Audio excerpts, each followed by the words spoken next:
Ebanghelyo ay tumutukoy sa kuntusin pagkakalulong ni Judas na sa loob ng tinatawag nating piyesta ng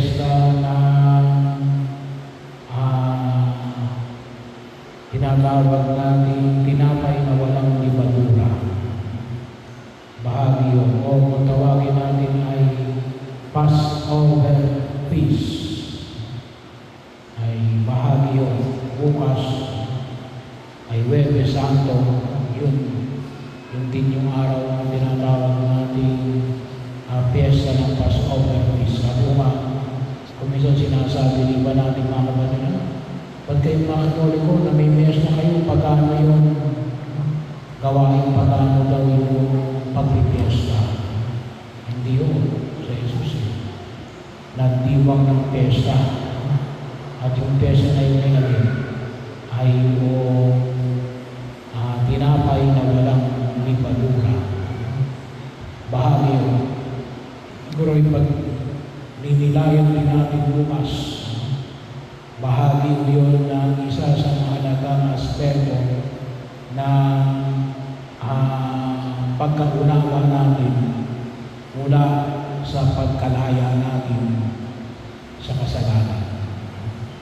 Pero ngayon, bigyan natin higit ng pagninilay itong si Judas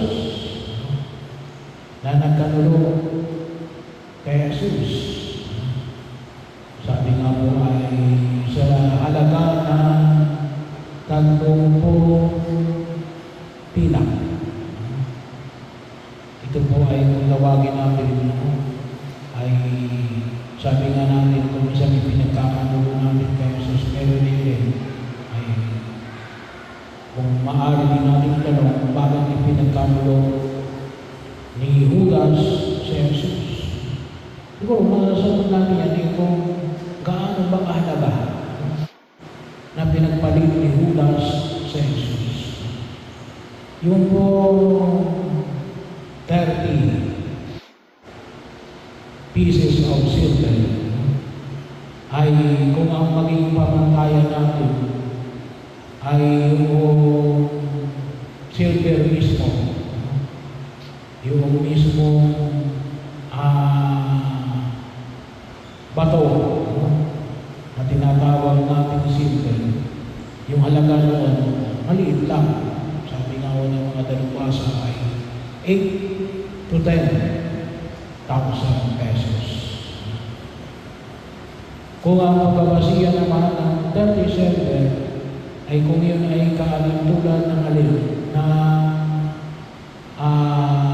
waves, yung kung tawagin natin ay sahod, kasi iba pwedeng kaalintulan ng isang silver isang araw sa loob ng isang buwan.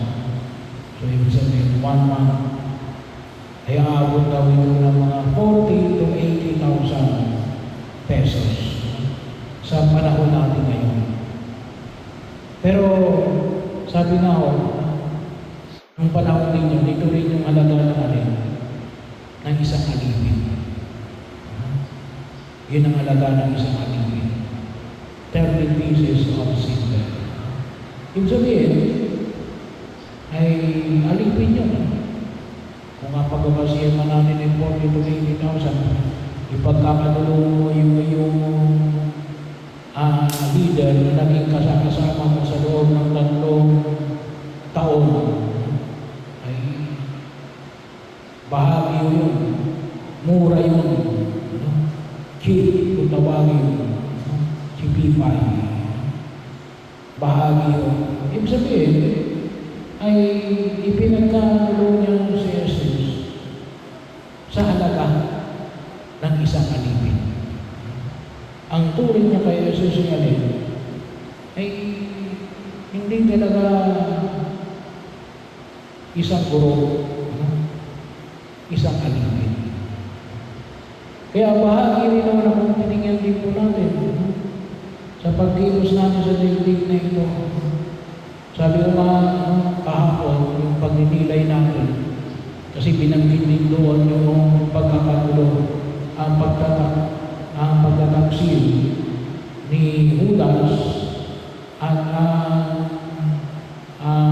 pagkalikod ni Pedro.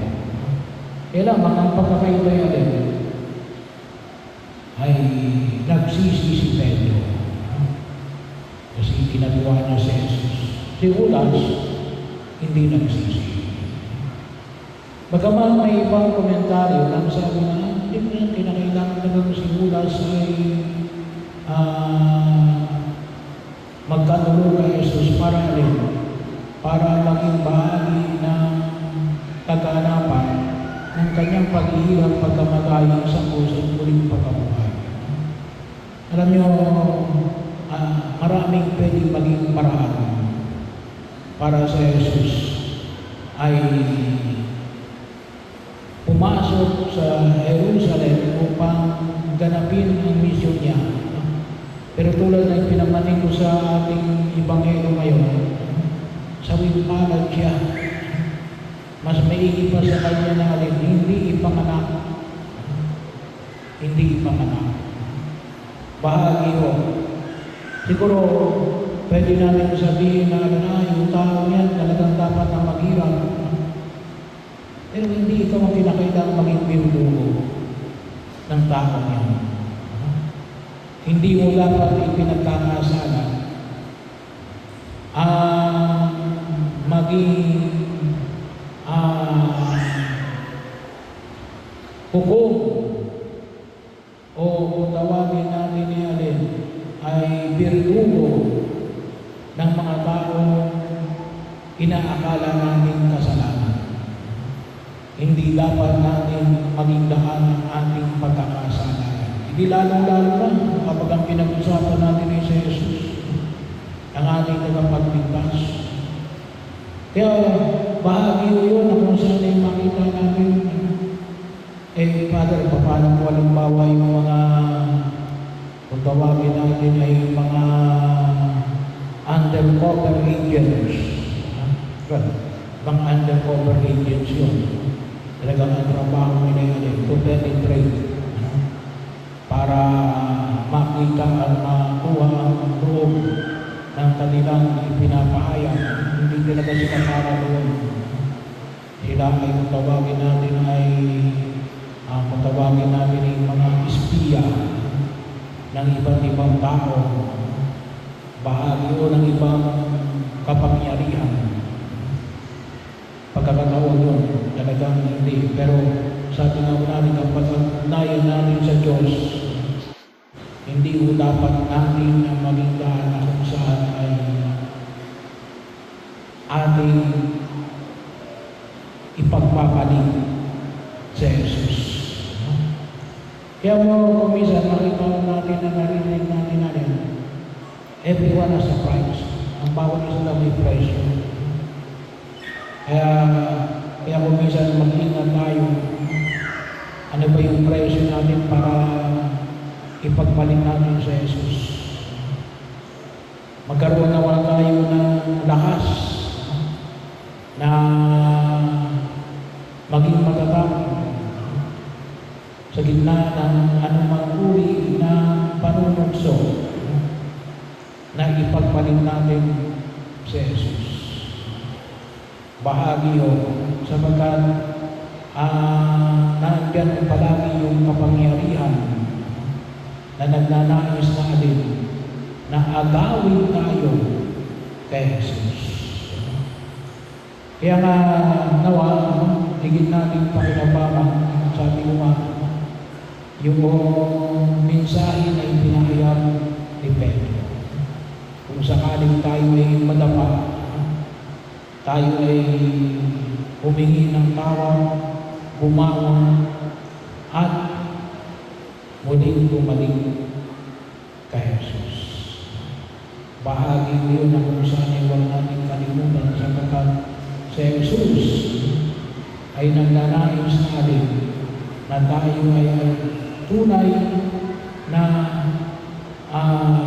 nagnanais ng ating kaayusan at kaligtasan. Kaya palingatan natin, lalong-lalo na yung ating mga kahinaan. Kasi diyan kung minsan tayo tinitira para tayo ay mapalayo kay Jesus. At hilingin namin na nawa ay magkaroon tayo ng tunay na pakipag-ugnayan at pagpapanibago ng sarili sa pagtugon natin sa ating Panginoong Yeso Kristo.